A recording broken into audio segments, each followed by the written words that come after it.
This small street in the city of London takes its name probably from having been a breeding ground for cocks. Cockfighting was a highly popular sport in the 17th and 18th centuries. Prior to that, in the Middle Ages, the street was known as Cock's Lane and was the site of legal brothels. In 1762, 25 Cock Lane was the site of one of the great faked supernatural manifestations, now known as the Cock Lane Ghost, and used generically for the ghost stories without basis in fact. Charles Dickens is one of several Victorian authors who alluded to the Cock Lane ghost story in several of his books. In 1759, William Kent from Norfolk moved to London. His wife had just died in childbirth and William got involved with her sister, Fanny.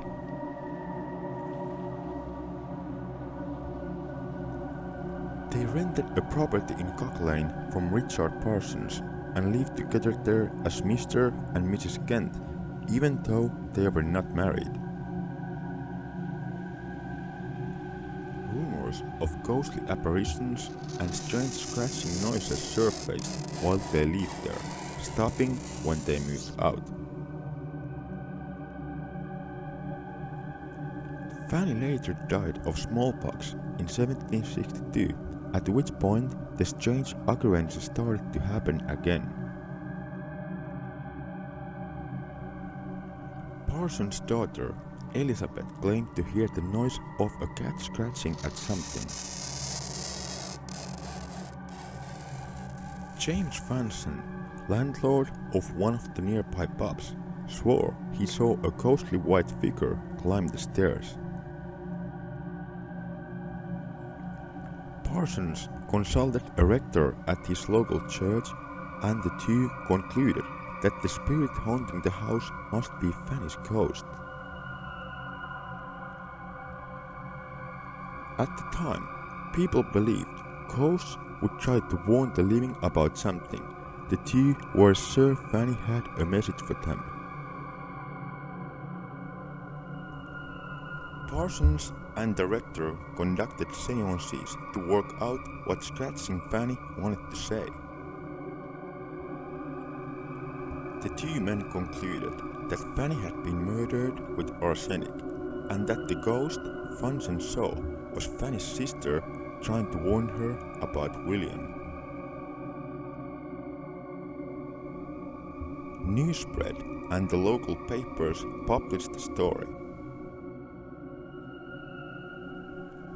It soon became clear that the ghost would follow Elizabeth Parsons around London when it started answering questions at the house of a Mr. Braid while she was present. Later, it appeared at nearby St. Bartholomew's Hospital when she was admitted there. When a priest tried using a candle during a séance to look under Elizabeth's bed, the knocking and scratching stopped. People concluded that ghosts don't like light, rather than more obvious, we are being conned. Sensing an opportunity, Parsons started charging people to enter his house. Miraculously, the ghost was always ready to chat whenever a paying customer passed by.